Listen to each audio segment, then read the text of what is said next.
Salut à tous, j'espère que vous allez bien et on se retrouve aujourd'hui pour un nouveau point ensemble sur l'actualité du PSG. Allez, on démarre avec la victoire mardi à Bruges 5-0 dans le cadre de la 3e journée de Ligue des Champions.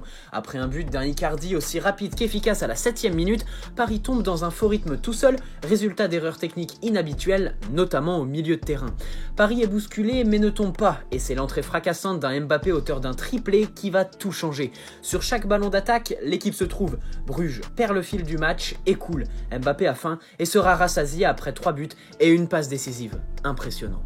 Prochaine étape ce soir à 21h au Parc des Princes et en direct sur Canal+ pour le Classico. Du côté marseillais, tout le monde est présent sauf Thauvin et Liadji. Payet et Sanson ont fini de purger leur suspension et Álvaro González est de retour de blessure même si ses chances de débuter ce soir sont estimées à 50% par son entraîneur.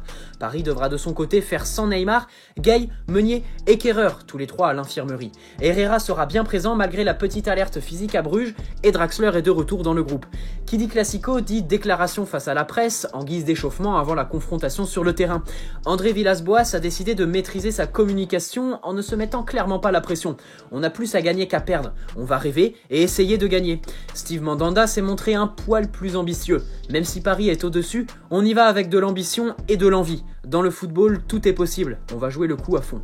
De son côté, Thomas Tuchel se veut respectueux de l'affiche que représente ce Classico quand Kimpembe a déclaré qu'il ne mettrait jamais les pieds à Marseille. La seule déclaration un peu pimentée avant un Classico qui a perdu de sa superbe ces dernières années. L'écart sportif est énorme et on a l'impression que la rivalité ne s'exerce qu'entre les supporters. Et encore, ils ne peuvent même plus faire les déplacements dans le stade rival. Quoi qu'il en soit, nos Parisiens seront toujours condamnés à gagner contre l'ennemi marseillais. Les supporters répondront présents, c'est une certitude. Si les joueurs font de même, ça ira tout seul. Allez, on passe au rayon rumeur avec Ivan Rakitic qui n'entre plus dans les plans de Barcelone qui en demande 35 millions d'euros.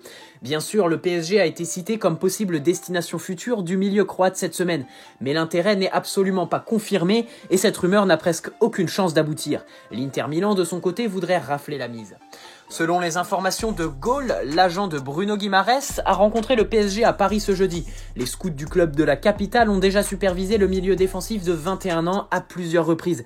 Et on peut noter que l'Atlético Madrid a une longueur d'avance sur ce dossier, puisque le club madrilène possède une option préférentielle de 30 millions d'euros sur Bruno Guimaraes et sont donc en position de force s'ils décident de le faire venir. De son côté, Paris surveillerait aussi le nouveau phénomène du foot européen, Erling Braut Haaland. A noter que selon les médias, tous les grands clubs sont sur le coup et que son club actuel en demanderait 60 à 70 millions d'euros. Pour Paris, s'il y a bien 70 millions d'euros à dépenser, c'est pour lever l'option d'achat d'Icardi. Selon Soccerlink, le PSG surveillerait de très près le latéral droit de Chelsea, Tariq Lamptey. Celui qui est considéré comme l'un des meilleurs à son poste en Youth League intéresse la cellule de recrutement du PSG par son profil à la fois rapide et puissant. Dans le sens des départs, ce sont Neymar et Mbappé qui ont alimenté les rumeurs cette semaine. La Juventus veut frapper très fort l'été prochain et au terme d'une assemblée générale extraordinaire avec tous les salariés du club, le capital de la Juve devrait être augmenté de 300 millions d'euros.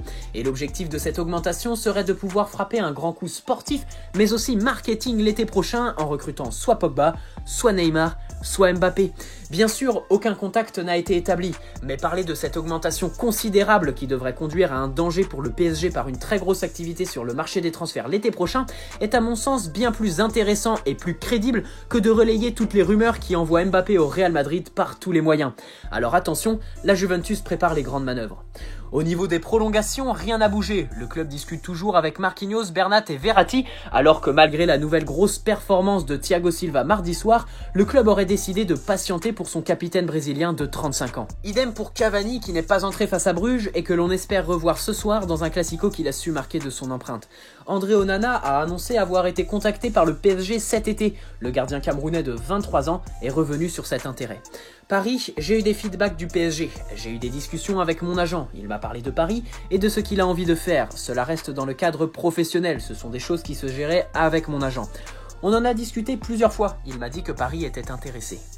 Allez, on passe par l'infirmerie que Thomas Meunier a rejoint pour au moins 3 semaines. Ander Herrera n'y sera pas resté longtemps puisqu'il est opérationnel, tout comme Draxler qui va faire son retour dans le groupe ce soir. Idrissa Gueye devrait être de retour pour le match contre Dijon vendredi prochain, quand Neymar n'a pas été appelé par la sélection brésilienne pour la prochaine trêve internationale dans l'objectif de récupérer du mieux possible.